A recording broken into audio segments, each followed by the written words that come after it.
Buenos días a todos. Bueno, este es un ciclo de la Dirección de Cultura de Curuzú-Coapiá, un ciclo de charlas creativas. En esta oportunidad contamos con la presencia de Roxana Amarilla, que es directora del MATRA, vicepresidenta del World Craft Council Latinoamericano, y sobre todo correntina, ¿no? Como el yacaré. Así que yo la conozco a Roxana de la época en que se luchaba, en que ella luchaba y luchábamos también por la cultura de Corrientes, y hoy creo que está en un lugar muy especial y que puede ayudar a muchísima gente y sobre todo a artistas, y eso es lo más valioso, ¿no? Que la vida nos va llevando a esos lugares donde podemos gestionar y dar visibilidad a muchos. Roxana se ha dedicado hace varios años a recorrer todo el país y a localizar y a poner en valor a nuestros artesanos de diferentes regiones, y eso me parece sumamente valioso. Roxana, una de las cosas que me interesaría preguntarte es primero que nos definas un poco qué es lo que es la diferencia que existe entre la artesanía tradicional y el resto de las artesanías. Bueno, eso es una pregunta muy atinada porque yo trabajo en un programa que fue creado para artesanos tradicionales. El concepto de artesanía tradicional en Argentina tiene mucha historia porque Argentina es uno de los países que generó teoría sobre la artesanía desde la ciencia folclórica. Augusto Raúl Cortázar fue el que inspiró a toda una generación de investigadores que a su vez inspiraron a una generación de gestores que son los que fueron abriendo los mercados artesanales y los museos folclóricos en todo el país. Héctor Lombera, Emilio Noya y otro montón de gestores más que incluso hoy todavía se sigue trabajando con ese enfoque. Esos enfoques también fueron peleándose en contextos políticos y económicos muy complejos. Pero teniendo en cuenta una saludable vida democrática desde el 83 que tenemos en el país, también hay otros enfoques que interpelan la noción de artesanía y otra realidad. Por ejemplo, que los artesanos en gran parte, que son una gran población en todo el territorio nacional, van ganando las calles, las ferias en las calles, la artesanía urbana, y hasta cierta clase media, como dice una amiga, no son palabras mías, Argentina es el único país que tiene una clase media artesanal, lo cual hace que el concepto se complejice y entre en diálogo con otras tendencias en el mundo. Entonces, hoy por hoy hay muchos debates y muchas formas de ver la artesanía. Yo me voy a remitir a una forma muy institucionalizada. No es la única manera de abordarla, pero es una de las maneras posibles y que tiene que ver con lo que generalmente hacen las gestiones institucionales. La artesanía tradicional es la que se transmite de generación en generación en el seno de las familias o las comunidades. Es decir, un artesano tradicional se cría con el oficio, se cría, no se va a un taller de grande, no es que opta después de llegar a la madurez de su vida a formarse en eso. No quiere decir que no tengan el mismo amor por el trabajo y la exigencia y la pasión, sino que es una condición de transmisión intergeneracional que está entroncada en la cultura de una comunidad. Aparte de eso, la comunidad debe ver a esa artesanía como algo que los caracteriza, algo representativo. Aparte de esa condición de tradicional, lo que se transmiten son las técnicas y los conocimientos de generación en generación, no la forma de los objetos. Existe una artesanía de innovación que es la artesanía que se genera en todo el universo artesanal, que se transmite de otras maneras, y universo en el cual Argentina cuenta con una gran cantidad de maravillosos artesanos de calidad, ¿no? La calidad se da en todo el universo, y el universo tradicional tiene esas características que requieren una política específica que dé una vuelta de tuerca en preservar esa transmisión del conocimiento. No es la única artesanía válida, no es la única artesanía que amerita políticas públicas, y está interpelada con esta emergencia de la pandemia tanto como el resto del universo artesanal. Roxana, otra cosa que a mí me interesa muchísimo es que, aparte de las ferias, ¿qué otros recursos tienen hoy por hoy los artesanos para hacer la circulación de sus productos y para la venta? ¿Qué es lo que se está implementando? ¿Cuál es la plataforma que tienen nuestros artesanos hoy de cualquier lugar del país para promocionar sus productos y al mismo tiempo para darse a conocer el trabajo? Bueno, ahí entramos en una digamos, en un tema que le es propio a las industrias creativas. Para ordenar digamos, toda la cantidad de informaciones, por un lado veíamos la artesanía como patrimonio que merece políticas públicas, y merece políticas públicas locales orientadas a eso, porque no hay nada mejor que un pueblo sepa qué es la artesanía que lo identifica y cuáles son los maestros artesanos que lo representan. Eso por un lado.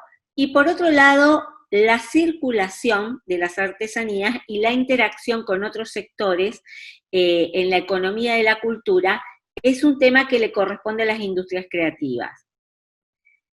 Para empezar, hay que entender que el artesano es uno de los artistas acostumbrado al mercado más antiguos de la humanidad. No solamente que es una expertise antigua, sino que afrontó todo tipo de cambio y todo tipo de innovaciones. Nosotros tenemos que pensar que los mercados contaron con artesanía desde el principio de los tiempos. Con otras formas, por ahí eran trueques, por ahí eran con otro tipo de valores. Entonces, no hay un momento, el momento actual, presente, o el momento inmediatamente anterior a la pandemia, no son las únicas soluciones que afrontó, digamos, los únicos problemas o soluciones que pudo haber afrontado el sector artesanal en su largo periplo. Eso por un lado. Por otro lado, hay que entender algunas cuestiones de contexto. Tal vez la forma de comercializar cambien porque ahora entramos en una civilización que tiene que tener en cuenta una cosa que fue descuidada mucho tiempo, y es el cuidado. Hoy el discurso esencial de la humanidad es el cuidado. El quiebre de situaciones y el quiebre económico a nivel nacional y a nivel mundial genera un shock en el sector artesanal. Entonces, por ejemplo, se deprecian el valor de los objetos artesanales en todo Asia. Si antes ya eran baratos, ahora son mucho más baratos por la crisis mundial. Se entran en crisis las grandes empresas de artesanías de Latinoamérica, países que apoyaban fuertemente la tradición artesanal como México, Perú y Ecuador. En México hoy los artesanos están cambiando artesanías por comida. Después de mucho tiempo que las artesanías eran el soporte del turismo. China está reinventando la economía y afrontando el desempleo con un plan de 10.000 manos de obras volviendo a aprender a hacer artesanía, con lo cual van a avanzar sobre el mundo con esos objetos y ese tipo de producción manual. ¿Por qué? Porque los talleres, las fábricas y las industrias requieren contacto. En cambio, el artesano tiene una gran ventaja. Trabaja solo en su taller. No tiene que trabajar en un espacio colectivo. O sea, el trabajo artesanal, en primer lugar, cumple con una función fundamental del cuidado. Trabaja solo y se puede cuidar y puede darle continuidad a su tarea. Eso es en primer lugar. En segundo lugar, hay una situación de reflexión ética en la humanidad. ¿Qué es lo que hicimos para que pase esto? Se retrae el ser humano porque se tiene que cuidar y aislar y avanza la naturaleza. Se limpian los cielos, se limpian las aguas y los animales empiezan a circular más libremente. Se encontraron, un delfín andaba por el Paraná. Claro, si esto estaba conectado con el océano y al no haber circulación en los ríos, las especies pueden avanzar. Entonces hay un movimiento de reflexión ética que busca un producto que sea hecho de otra manera. Este movimiento ya empezó con la nueva generación ecológica, con los millennials, porque estamos en una crisis ambiental importante, ¿no? Al mundo, así como lo entendemos, le quedarán 30 o 40 años. Después va a ser irreversible el deterioro, ¿no? de las condiciones ambientales. Entonces, en ese cambio productivo necesario y que ahora se enfatizó, ¿quiénes tienen una oportunidad? Los artesanos. Porque los artesanos hacen producción sustentable, hacen producción al tiempo que es necesario. Ellos no producen objetos que hay que consumir de manera ansiosa e imparable. Hacen objetos únicos que quedan en las casas y quedan como herencia de las familias, ¿no? Entonces, el tipo de producción y modelo de producción artesanal es una opción en el mundo, con lo cual se amplían las posibilidades de mercado. ¿Mm? Otro tema, la crisis del turismo. Hay que pensar 10 veces antes de que alguien se anime hoy en día a conocer un lugar en el exterior y a viajar por el mundo. Creo que Argentina va a ser uno de los pocos países seguros del mundo. Creo que va a ser así. Pero también va a haber muchas dificultades para ingresar. Entonces, algunos empresarios del turismo me están preguntando ¿cómo hacen para trabajar con artesanos? Porque es el objeto que tiene el paisaje cultural, que es la fuerza del turismo, más liviano y que se puede enviar. Es decir, en vez de invertir en otro tipo de servicios turísticos, posiblemente alguna gente trate de trabajar a través de la artesanía llevando ese pedazo de tierra que no se conoce a los hogares en Europa, en Estados Unidos, en donde está la clase media cómoda del mundo que puede viajar. Así que teniendo en cuenta esas condiciones, sí tenemos que evaluar algunas cuestiones.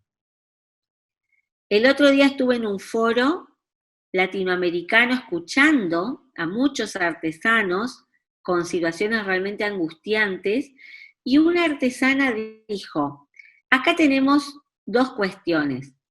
La pandemia llegó y puede irse, podemos vencerla, pero si hay algo que llegó para quedarse es la tecnología. Así que es una herramienta fundamental que los artesanos y las artesanas puedan tener conectividad. La otra vez estaban comentando en un programa de televisión sobre un artículo que se publicó en New York Times y que hablaba de las nuevas clases sociales que existen a partir del coronavirus, de la pandemia. Y estas nuevas clases sociales, que algunos ya habrán escuchado esto, son 4. Primero están los remotos, es decir, los que se pueden conectar por internet. Segundo están los esenciales, que son los trabajadores esenciales de la salud, los cuidados, los servicios, sin los cuales no podría funcionar una sociedad, la alimentación. Tercero están los informales, y ahí sí ya nos empezamos a mirar entre nosotros al sector artesanal, y por último están los olvidados. Entonces, yo creo que es muy importante tratar de que los olvidados y los informales se puedan transformar en remotos. Esa es la tarea fundamental para poder afrontar los cambios que se vienen en el mercado de las artesanías. Que todos podamos tener posibilidades de ser clase social remota. ¿Qué significa eso? ¿Significa que una artesana va a poder vender desde su casa y cobrar desde su casa?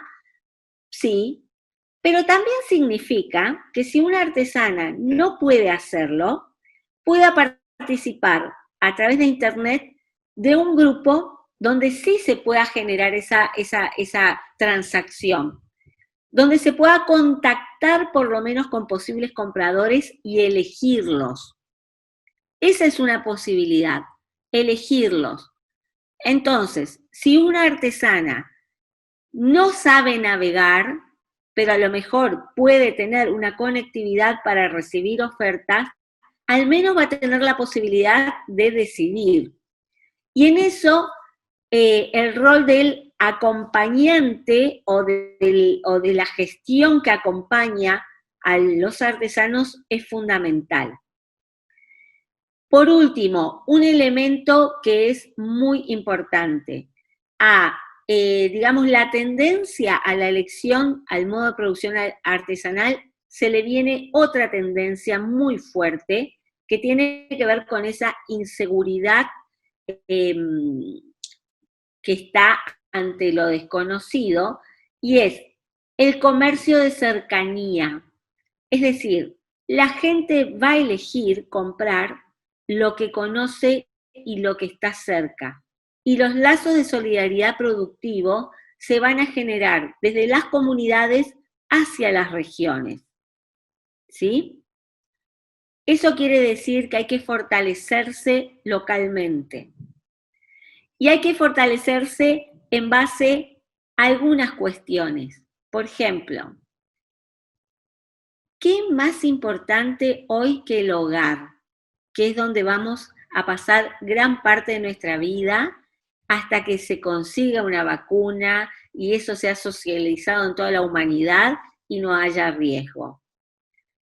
La generación de productos para hacer nuestro hogar un lugar amable, cálido, con historia, con amor, con angelado, ¿no? Con objetos artesanales, es una gran oportunidad.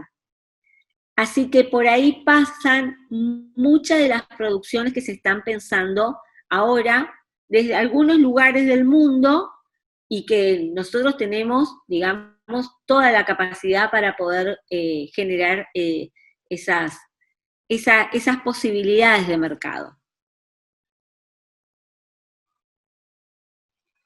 Nosotros habíamos hablado una vez cuando yo te pedí asesoramiento para ver qué hacía yo como directora de cultura con nuestros artesanos de Curuzú. Me diste una cierta camino que estoy intentando seguir. Pero voy a silenciar esta.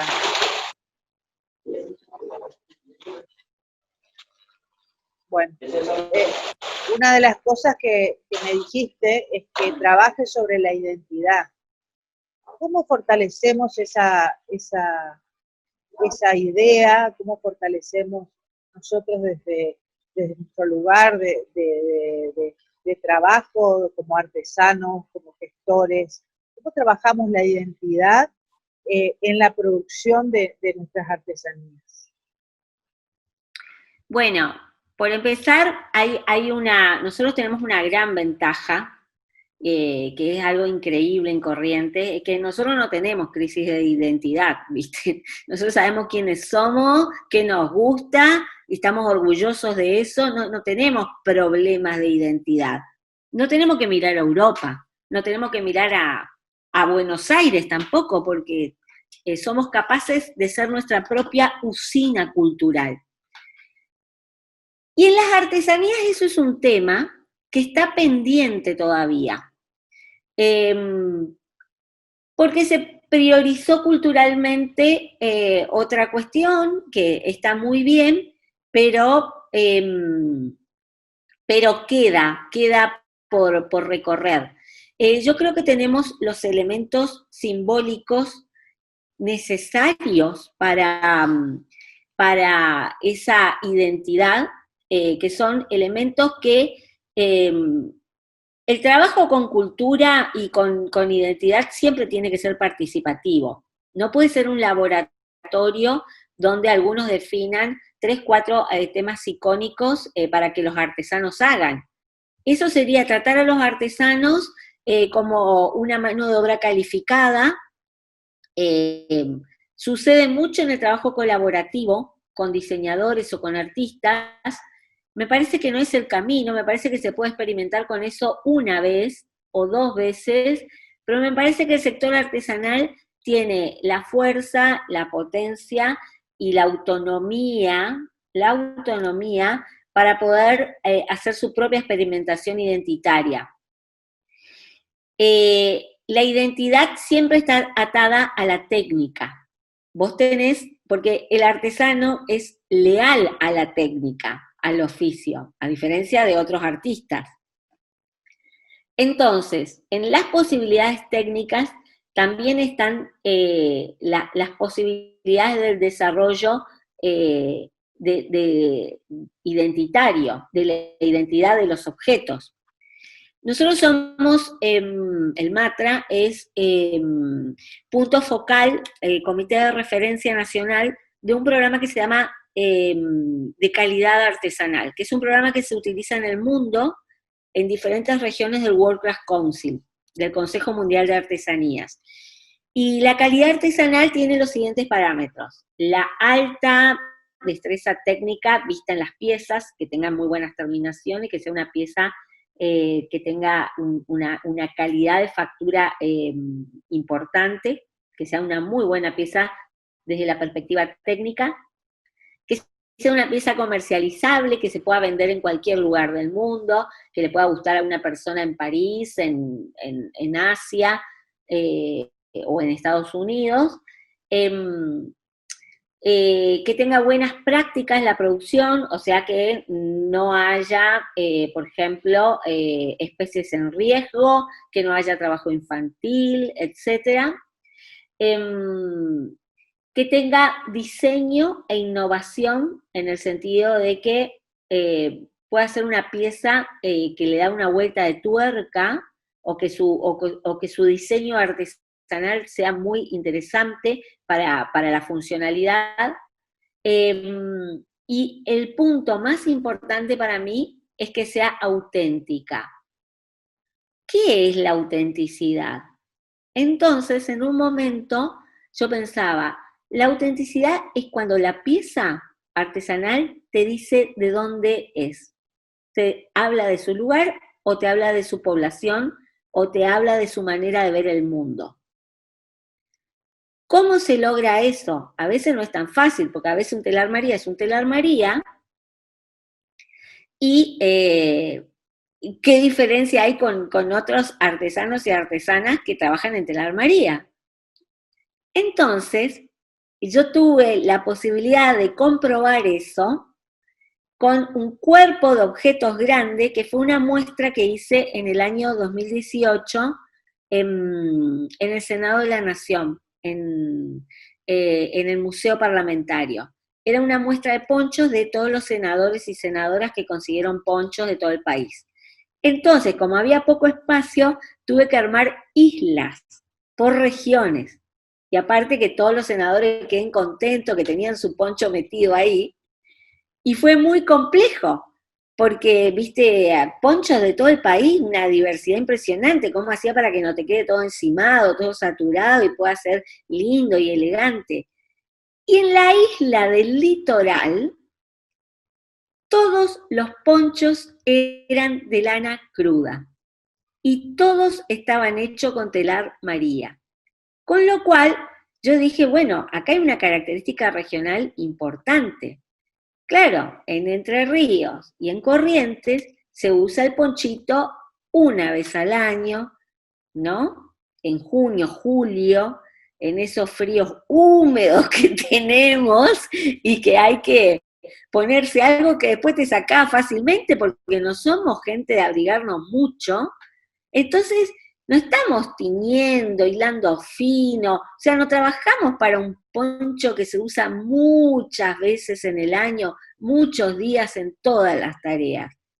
Sin embargo, nuestra tejeduría es muy linda, porque tiene el color de la lana cruda, la expertise en la selección de la lana era muy interesante, había artesanas mayores que lograban tejer ponchos con unas lanas que tenían una cosa tan pareja que hasta que como brillaba esa lana, y era lana natural, las combinaciones tenían su gracia, tenían una elegancia importante, una sobriedad importante, y lo más, eh, digamos, contundente es cómo se trabajan las terminaciones con el peso que tienen esos tejidos y el uso que se les va a dar. Bueno, me parece que ahí hay una cuestión identitaria que queda por trabajar y hay un relato que construir en torno a eso, específicamente con el tejido. Lo mismo pasa con la madera, con los trenzados, con otro tipo de artesanías que nosotros como correntinos sabemos que se producen. Una cuestión que es importante entender es que si bien es muy, es fundamental saber quiénes somos cuando producimos, por ejemplo, hay muchos artesanos del mate en Corrientes, obvio, ¿cómo no va a haber artesanos del mate si somos región cultural del mate? Eso sirve para exactamente eso, para la región cultural. Sirve para el sur de Brasil, para Uruguay, para Argentina, para Paraguay. Pero para más allá, no. Bueno, digo, porque en las estrategias también hay que sopesar eso. En cambio, el tejido en lana cruda, así sea con top, puede llegar a entrar en otro tipo de mercados, como el mercado europeo. Roxana, nos quedan unos minutitos, como 5 minutos de charla, que a mí me gustaría abrirlo a los participantes que nos están escuchando, y se va a volver a cerrar la sesión y después vamos a habilitarla con la misma ID y con la misma contraseña, vamos a robarle la misma conversación para que ellos puedan dialogar con vos, porque yo tengo algunas preguntas, pero yo creo que lo más rico va a ser lo que los participantes quieran comentar. Así que no sé qué. Te quiero pedir algo, Sí.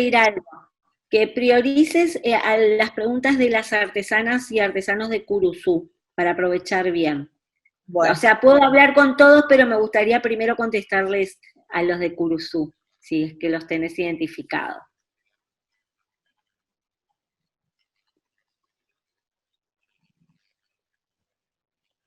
a ver, Rosita, ¿te animás a hacerle una pregunta a Roxana de tu interés? Ahí estás, Rosita, conectada. Virginia, no sabes lo que me pasó, no escuché casi nada la charla, recién enganché ahí lo último. Escuché sí que habló sobre la identidad, que me parece muy interesante lo que dijo de la lana cruda, porque como siempre hablamos con Rosana, Curuzú y Mercedes se destaca con la lana cruda.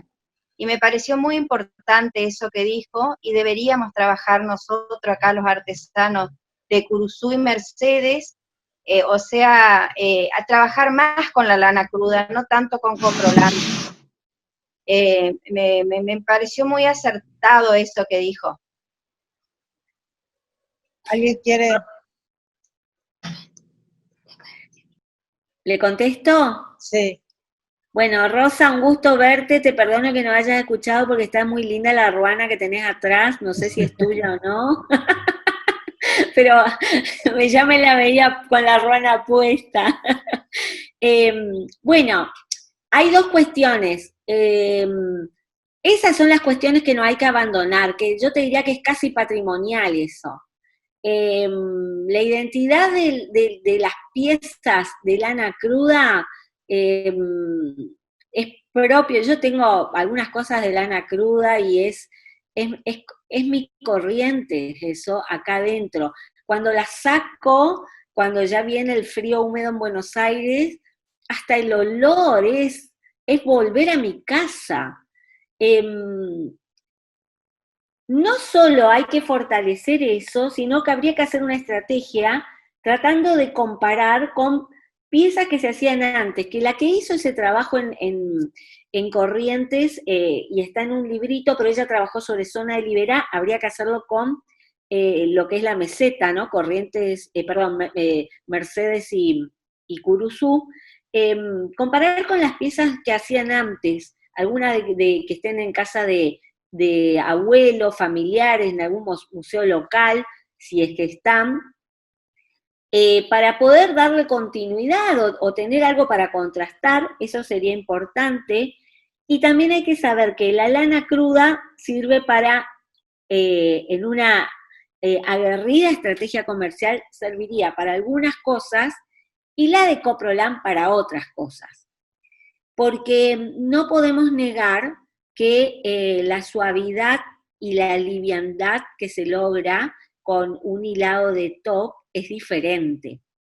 Entonces, para el uso, determinados usos, está muy bueno el tema de coprolán y es un recurso que ustedes tienen y que muchos artesanos del país no tienen, por ejemplo, fíjate. Así que me parece que esas son las condiciones de autenticidad e innovación que tendrían que definir una producción local en lo textil. Por otro lado, si bien es muy interesante experimentar y aprender nuevas técnicas,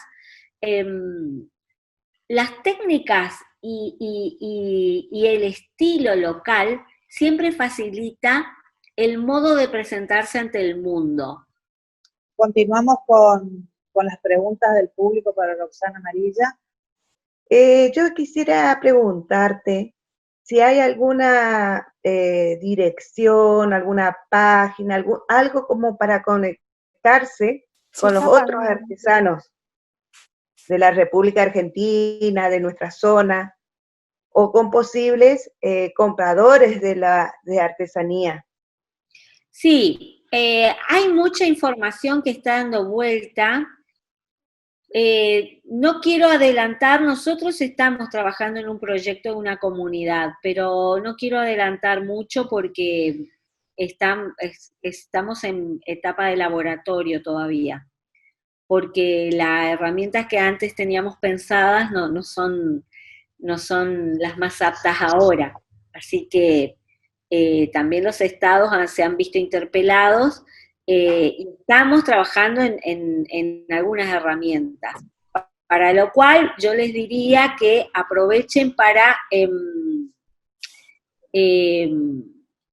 ir trabajando sobre fortalecer las capacidades y organizándose localmente, en principio. Ajá. Bueno, muchas gracias. ¿Alguno quiere? Bueno, vuelvo a lo mío, que se cortó la charla.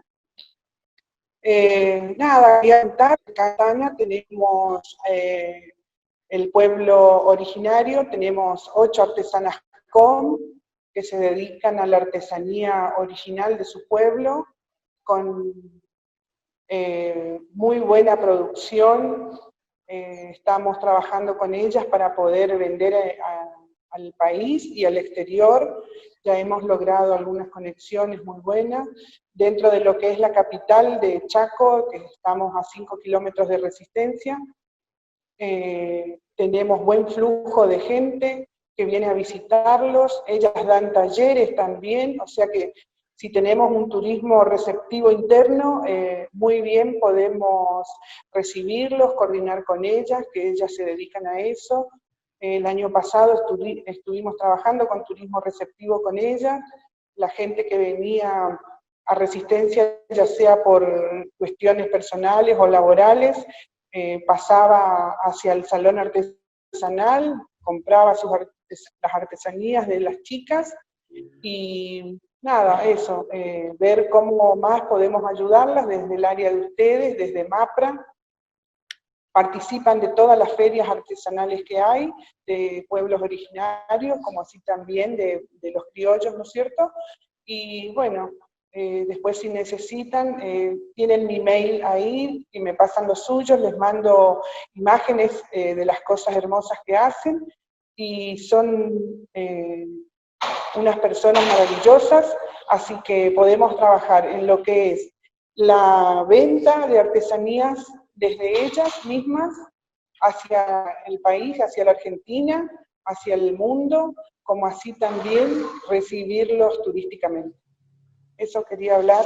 La líder del grupo de las artesanas COM, acá en Fontana, es Nilda López.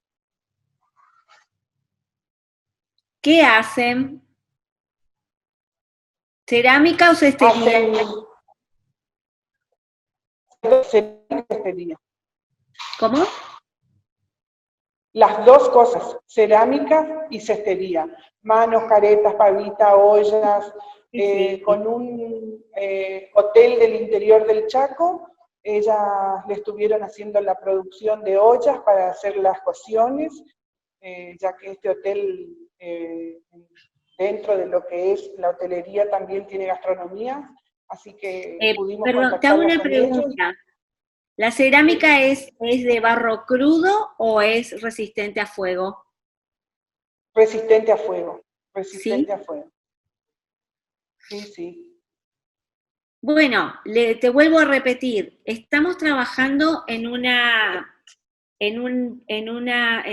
dispositivo que todavía no puedo adelantar porque estamos en la etapa de laboratorio y sería muy irresponsable de mi parte, pero sí, por favor, quedemos contactadas.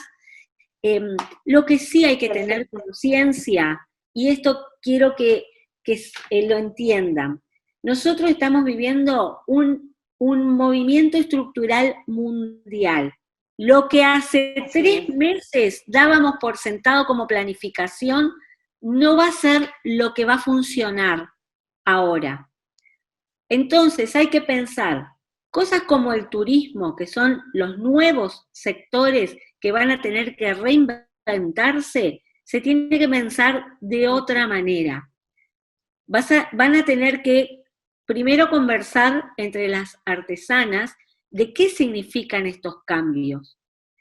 Porque hay una cuestión, sobre todo en artesanos tradicionales o en artesanos, digamos, que vienen acostumbrados y que tenían una economía planificada en torno a esto es un trauma lo que estamos viviendo.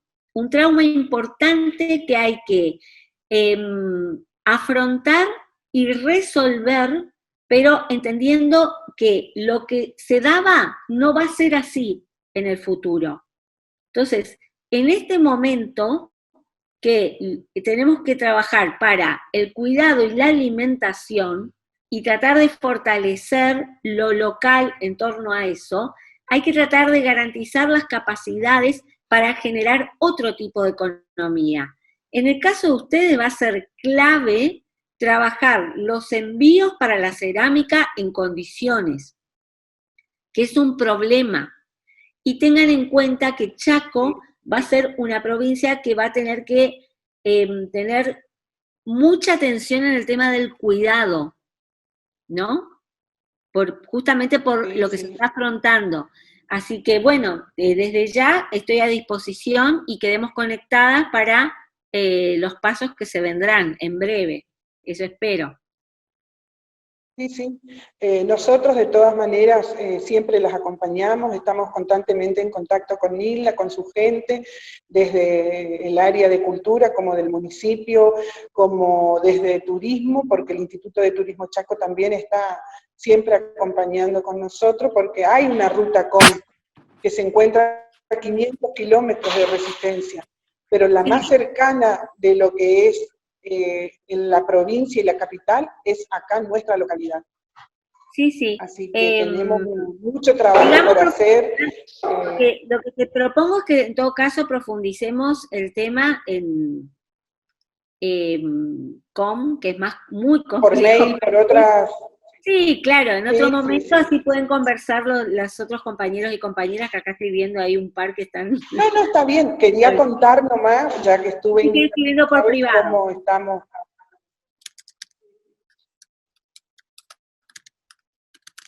Bueno, le voy a dar la palabra a Gisela Natalia Aguirre, que quiere conversar con vos, Rosana. Bueno. Gisela, ¿ya tenés habilitado el micrófono?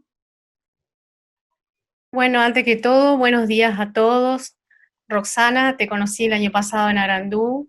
Sí, me acuerdo. Yo dije, sí. nace una estrella, dije cuando conocí tu trabajo, y así fue. Sí, lo recuerdo, y fue, no, increíble para mí, increíble, así que te agradezco por eso. Yo soy muy llorona, como ya te darás cuenta. Cuando me invitaron a la charla esta, sentí que bueno, era una oportunidad de acercamiento con vos, más allá de que te sigo de las redes sociales. Y bueno, y voy a lo mío que te quería comentar. Como sabrás, yo soy de Mocoretá, estoy en la Perla del Sur, digamos, ya limitando con Entre Ríos, y se me complica un poco el tema de la venta de los productos, digamos. Es como que se pierde la identidad de lo que vos estabas hablando. Yo trabajo específicamente con la lana de Coprolan por el tema de la zona de donde vivimos, que es bastante caluroso, tenemos muy poquito frío. Y como es un estilo más urbano, digamos, no tan tradicional, y bueno, con la intervención de los tintes y todo el estampado natural que les hago. Pero sí se complica el tema de ubicar los productos. Y me ha estado pasando en estos últimos días que se están comunicando casas de decoración o de venta de productos tradicionales de Buenos Aires, y es como que no te tiran abajo, digamos, el precio que uno ofrece su producto, que creo que es el problema que tenemos medio todos los artesanos, digamos, ¿no? Que ahora que estamos con dificultad para participar de feria, es como que aparecen oportunistas, digamos, por decirlo de alguna manera. Mira, hay como varios temas acá. Voy a empezar por lo de la comercialización y después voy a ir a lo de la identidad, que es más complejo. No solamente los artesanos van a sufrir la depreciación, porque es lo que está sucediendo a nivel mundial. Un objeto artesanal complejo, tradicional, que lleva muchas horas de trabajo, emblemático, de un pueblo originario de México, hoy se está cambiando por comida. Por ejemplo, te estoy hablando de lugares donde la artesanía es emblema. Tiene que ver también con las políticas neoliberales, no solamente con la crisis mundial. Pero bueno, en ese sentido, digamos, la secuela que ha vivido México y todo su contexto económico, que están ahí en ese lugar tan complejo, no les posibilitó poder afrontar el cuidado de tantos millones de artesanos. Pero la depreciación de la artesanía es un hecho mundial. Aparte vos tenés que considerar que nacionalmente nosotros también estamos enfrentando una crisis.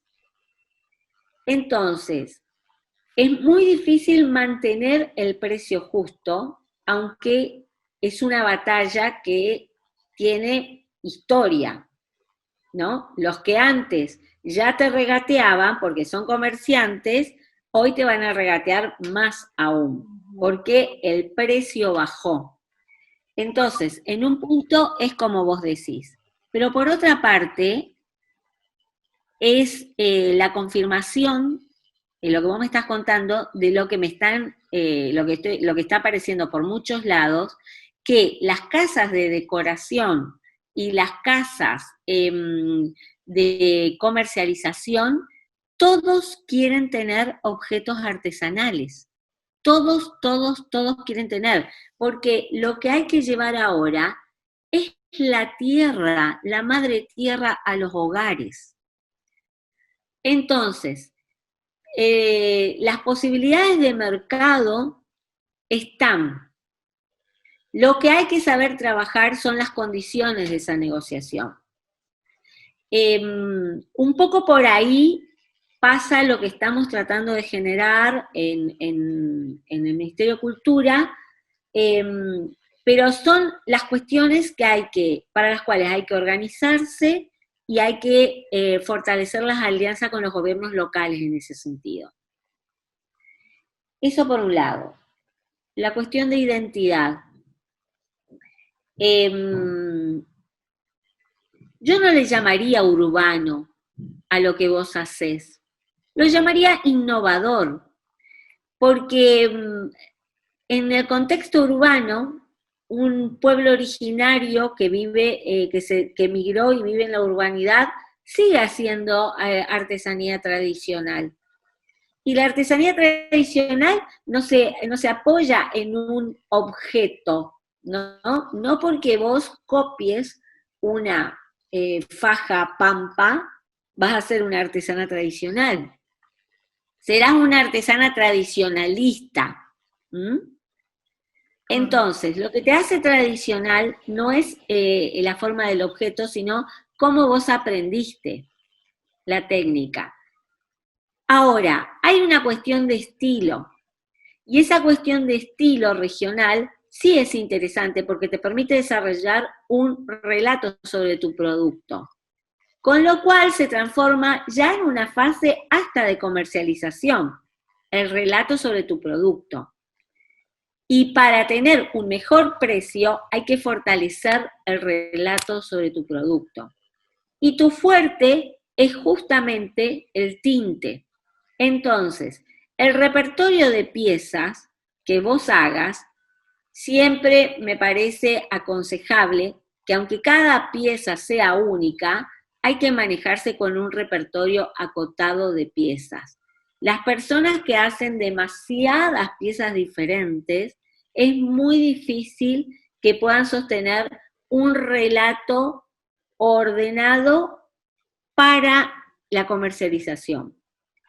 No quiere decir que el artesano no tenga derecho a experimentar, al contrario, pero sí es importante tener un grupo de objetos, si vos querés tener una estrategia comercial, acotado en donde pones toda tu fuerza y desarrollar ahí los valores que tiene el objeto.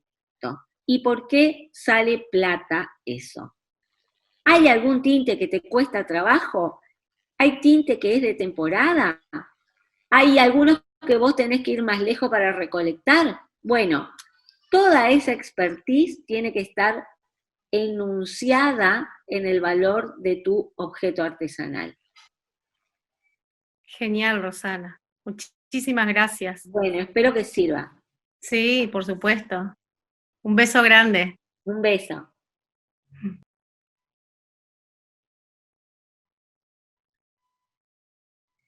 Ya entendieron todo. Me parece que no hay más preguntas, Virginia.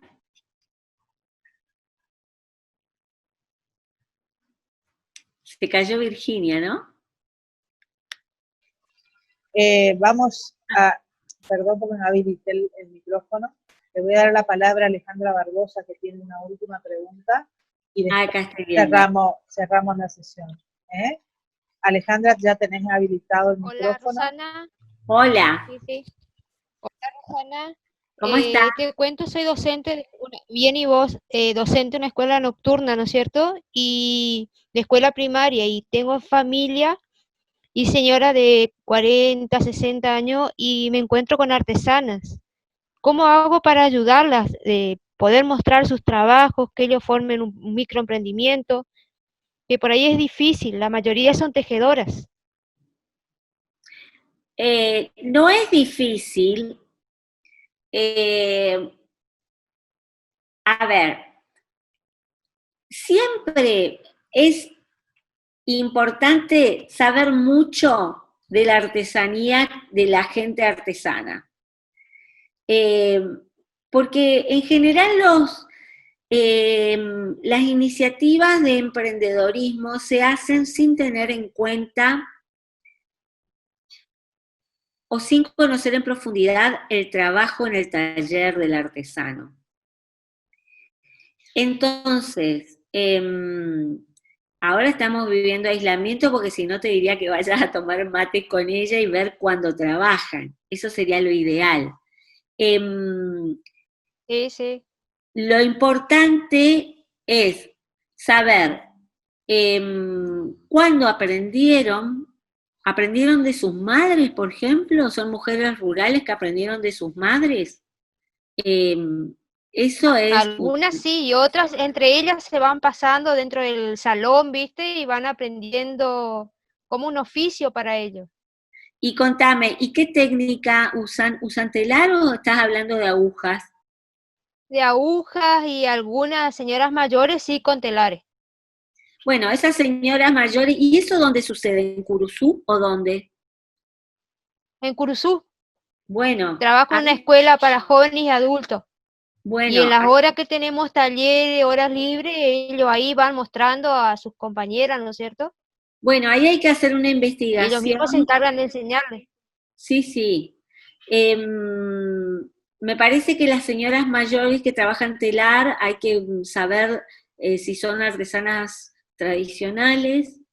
Hay que trabajar fuertemente con ese sector en el sentido de valorar el procedimiento, porque los procedimientos costosos, los que llevan mucho tiempo, en general son abandonados por otros procedimientos más fáciles. Digo, es más fácil hacer un saco con agujas que estar tejiendo en telar. Y sale más rápido un producto para comercializar. Entonces, el problema es que el saco con aguja, que, no sé, nuestras madres aprendían con la revista Burda, que la revista Burda era de Alemania, o sea, el tricot es en Alemania, en Inglaterra, en todas partes se hace tricot. Está bien, no más que posiblemente haya algo profundo nuestro en esas mujeres mayores que todavía siguen con el telar. Capaz que hasta haya una hilandera, no sé si tenés una hilandera o no, pero viste, esos son valores que No, son... no. En Bueno, Curuzú esos sí son hay valores... hilandera. Bueno, por ejemplo, ¿no? Cómo fortalecer el oficio de las hilanderas, qué iniciativas hay que hacer para fortalecer ese oficio. Esas son cuestiones muy importantes. De todos modos, para ayudarlas es importante la organización hoy día es un valor porque muchos chiquitos pueden más que uno mediano y el tema de la identidad de la producción, el tema de volver a mirar de dónde venimos para decir quiénes somos en el objeto artesanal. Eso es un valor de mercado hoy día. ¿Mm? Es un valor que en las industrias creativas cotiza alto. No quiere decir que vayan a llenarse de dinero, pero posiblemente logren hacer algo que tenga alguna sostenibilidad si se logra transmitir quiénes son a partir de eso. Les voy a dar un ejemplo claro. Ustedes tienen cultura ecuestre en la zona.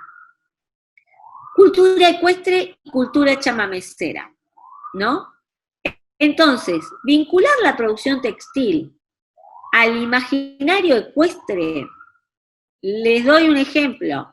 Transformar la carona y el pelero en alfombras, tapices, textiles para colgar en la pared, o todo tipo de cuestión vinculada a eso, es mucho más redituable que hacer un camino, tal vez, digamos, un camino fino. ¿Por qué? Porque hay una tradición que trae un relato y que la gente va a decir, ay, qué lindo eso, mirá, pero me gusta, pero yo no tengo caballo, pero sin embargo te lo puedo poner al pie de la escalera en casa.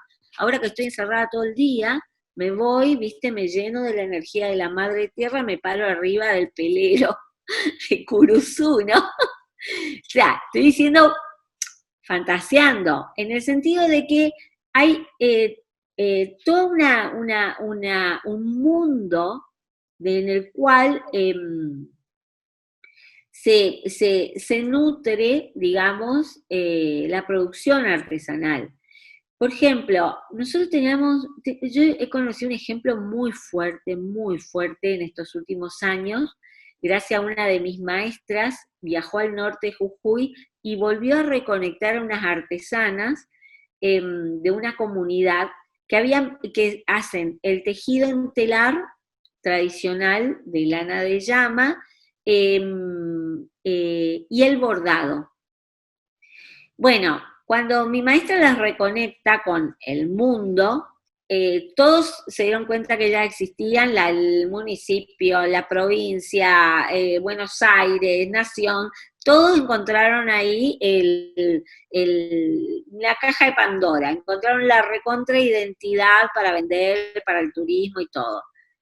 La gente que trabajaba con el desarrollo artesanal de estas piezas estaba muy perdida, sin embargo. ¿Por qué? Porque las mujeres se ponían los rebozos, o sea que era de uso vigente en la comunidad, o sea que había un mercado interno de uso.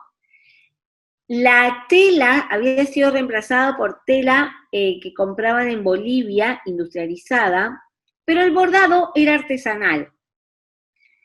Y la gente que fue a trabajar con el tema del bordado decía, pero esos bordados hay en todas partes del mundo. Resulta ser que estas artesanas de Caspalá y de Santa Ana, en Jujuy, bordan todavía las flores que hay en el lugar, y que le ponen todos nombres quichuas, ¿no? Entonces, todo lo que vos veías cuando ellas se ponían los rebozos, era un repertorio de los jardines de la altura, de las florcitas que hay en la altura. ¿Y qué más identidad que esa, que el propio paisaje? Hablando de una cosa muy compleja, porque perdieron técnicas, otras conservaron, pero cómo ese cordón de la identidad continúa a pesar de todo. Bueno, eso es lo que ustedes tienen que agarrar. En realidad lo que tienen que hacer es tomar más de lo que ya tienen, porque son un pueblo con mucha identidad. Son un pueblo que no tiene crisis de identidad, pero por ahí tiene que hacer por el lado de lo que dijo Rosa. Nos juntamos y hablamos y vemos y hacemos. De eso se trata. Bueno, muchas gracias a todos por estar presentes, muchas gracias Roxana por darnos la posibilidad de mezclarnos con toda tu visión de lo que es el mundo de la artesanía, y muchas gracias a todos los presentes por haberse conectado y haberse sumado a esta charla creativa acá en Zoom. Gracias a todos, chau, chau. Chau, chau.